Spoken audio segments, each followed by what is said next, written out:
Mariah Carey, Almost Home. It's Dan RadioStyle. Hope everybody out there's having themselves a great day.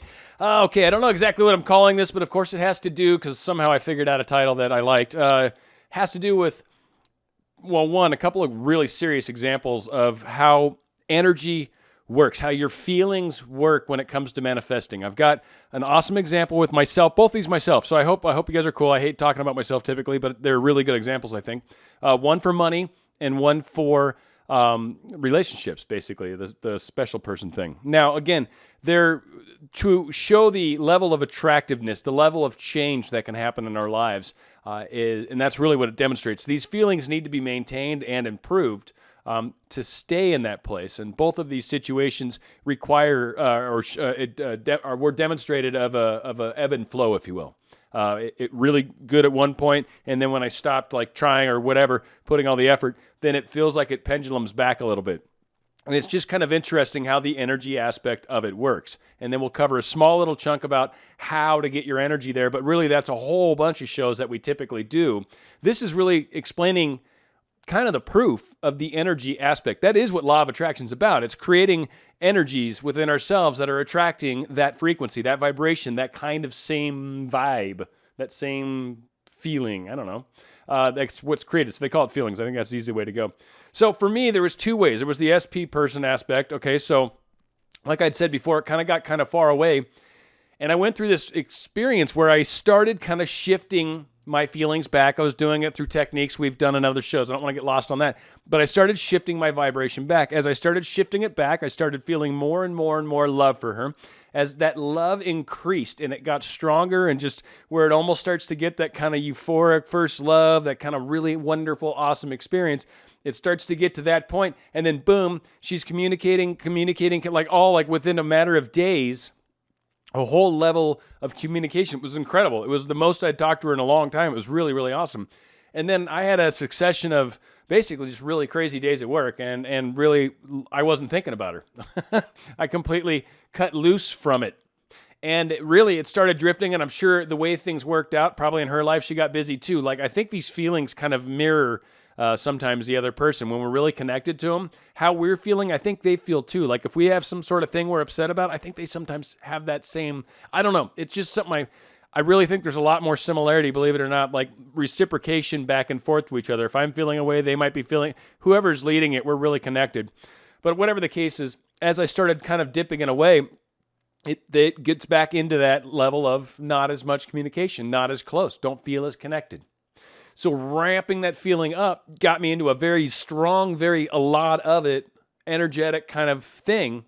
And when I dip out of it, so it's like I got up into it and I was tasting the waters. I think I've done you dip up above the line. So as you're up above that level, because they're like strata, they're like layers. It's like different colors, right? Like the rainbow, right? So you're hopping up into a new color when you break through this energy barrier. And so when you get up there and feel it and you see things happen and then you fall back down, but you tasted it. That's the contrast they always talk about. So again, very awesome example. I know exactly what needs to happen. It's just the effort of getting there. Questions under that. Okay, money. This is another really fun one. And again, I'll tie it up with the money part. So in money, there's times where I was just a hair, I think, above that line, and I think right now I'm just a smidge right below it. And I want to explain the big difference between these, because I always talk about having that feeling before you have it, right? So you're supposed to feel like you're wealthy, even though you don't necessarily have wealth. And I agree, that is not necessarily an easy thing to do. I get that. So there's definitely techniques, and I typically talk relationships. I should do more stuff on money because it's more fun, and it helps me get more money in my life because I'm talking about it. So all good stuff. But my point is with the money is when I got myself up because of overtime and everything, and it's just the way it worked out. I didn't realize I was making as much money as I was, but then I started looking at the paychecks. I'm like, holy crap. Like, it was just because I was getting time and a half for a lot of hours. Like, a lot of hours at time and a half when you already make pretty good money is really, really good money. And so it got to a point, and here's the difference for money with me. And I think this is really the key, one of the keys, at least to that next level. This is one of the key feeling differences that you will notice between below and above. And this is it, is when you are above that line, when you are literally making well in excess of what you need, and I mean well in that I had a lot of money in the bank and savings, right? Like I had more than 3 months covered. If anything ever happened, I lost my job, I had 3 months solid money, no worries. And I was making rather a lot extra over month from what I needed by far, like a lot of extra spending money cash on top of. So I was just shoving money into the bank. I was just doing whatever I wanted. But the difference is whenever it came down to buying something, I never, ever, ever, ever thought to ask, how much is it? I didn't care. I didn't care. The thought didn't enter my mind. Didn't care. I knew I had plenty of money. I got money in the bank. I'm making money hand over fist. Money's just flying all over. That is the difference. And you feel like that. And because you feel like that, you create more of it.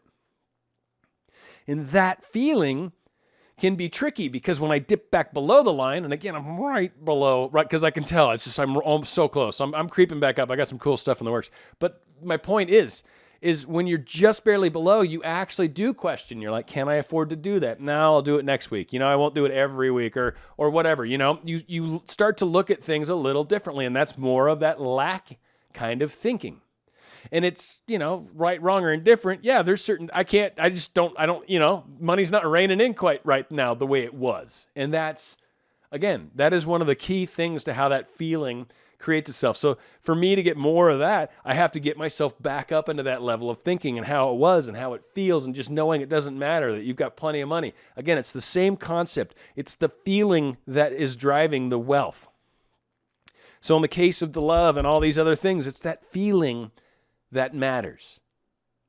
So that's why there are so many different techniques, programs, books, all these different things out there under the sun. Everybody and their mother's trying to sell something and can and rightly and whatever. It's just like dieting. That's another one. That's frick. Anyway, don't get me off. But all these different types out there, all these different techniques, all these different things. And everyone's kind of wondering, ooh, what's the right one? What's the right one? Let me tell you how you figure out what's the right one. And it's very simple.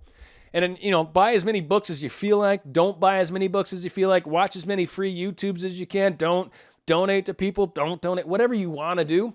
But what it comes down to is whatever gets you feeling good. Whatever works. So you're like, what should I do? I don't know. What have you tried first off? If you've tried a whole bunch of things and nothing makes you feel good, and literally if you've tried everything and nothing makes you feel good, you have some serious self-love things. So stop trying to make something happen. You're not ready for it, obviously, because you can't even find joy in any of these things. You know what I mean? So that's a level of I'm not ready at all. So hopefully that helps a little. Otherwise, you should be able to find the paths that you feel good when you do them. And if it feels good when you do it, whether that's imagining something before you go to bed, whether it's living in the end, whatever fancy schmancy name, rubbing out, not rubbing out, astral letters, floating in midair, meditations, blah-de-blahs, and sometimes whoopity-woos. Yes? Oh, no. Yeah, I whoopity-wooed twice today. Twice. Normally, I don't that many times, but it was a double whoopity-woo. It was tough. Oh, anyway. Whew. So that all being said, if it feels good, do it. Done. Period. Like I said, if nothing feels good, work on self. So that just saying, I think, and we're covering, whichever feels best. That was pretty much the last of what I was trying to cover with this whole show. So again, recap real quick, not trying to waste time, but again, it's the way we feel. There's 2 solid for sure times in my life where the feeling, once it ramped up, it's just bam. And for me, it was truly like the first time I really realized how much money I was making with all the overtime. Because I was just noticing in the bank, I'm like, seems like my money's going up. And then I finally looked at it like closer and I'm like, holy crap. So, and then actually it was the end of the year. It was the first big one for me was when I got my check from the IRS or the W-2 from the company. I was like, damn, I made that much last year. Wow. It was like almost 50% over what I was making, which was good. So again, I tasted the waters, and it was very nice. They were delicious. Oh, it's so nice. So again, the feeling is what gets us to it. If you're trying to accomplish something, you have to figure out a way to feel that. Or if not, just feel good about the process as it unfolds. Because by creating the mental activity in your mind, by creating that image, like Goddard says, it is in process. The speeding up of it, I guess, is the feeling. If you can enhance the feeling, or to the contrary, when our feelings are bad or negative or like this isn't going to happen and then get all bummy about it, that is hurting you. So it's that whole, how can I figure out a way between all the little spaces in between, all the little moments of the day? How can I keep my feelings up about this at least? You can be as grumpy as you want about how work is, but when you think about, but my new car is coming, I'm getting that in like a month and a half for sure. I've got it all figured out. I know what color, like whatever. These things can happen. Just keep feeling, keep that feeling alive, keep that dream, keep that hope, whatever it is, keep it in the direction. And you will get there. You will. Stop looking around. Be careful. Look ahead. Be careful. You don't want to step on anything, and you certainly want to look where you're going. You want to keep heading in the direction you're going. What's right now is going to be tomorrow really soon. It's going to be behind you in just a second. Oh, it's already behind me. Keep looking ahead because that's where it's at. You experience everything right now. So, of course, the now is very important. That's where you're experiencing things. But if you're looking to try to manifest something you don't currently have right now, I recommend looking ahead a little bit when it comes to what you're planning on creating and experiencing. It will show up in your now. At some point, that's when you know you're there. Hopefully this helps everybody. Going out with a great song that stands quite well on its own, I'm pretty sure. It's Justin Timberlake. Can't Stop the Feeling. Dan Radio Style. I can see but you when you dance, dance, dance. Feel good creeping up on you. So just dance, dance, dance. Come on. All those things I shouldn't do, but you dance, dance, dance. And ain't nobody leaving soon, so keep dancing. I can't stop the feeling. So just dance, dance, dance. I can't stop the feeling. So just dance, dance, dance. Come on. Ooh, it's something magical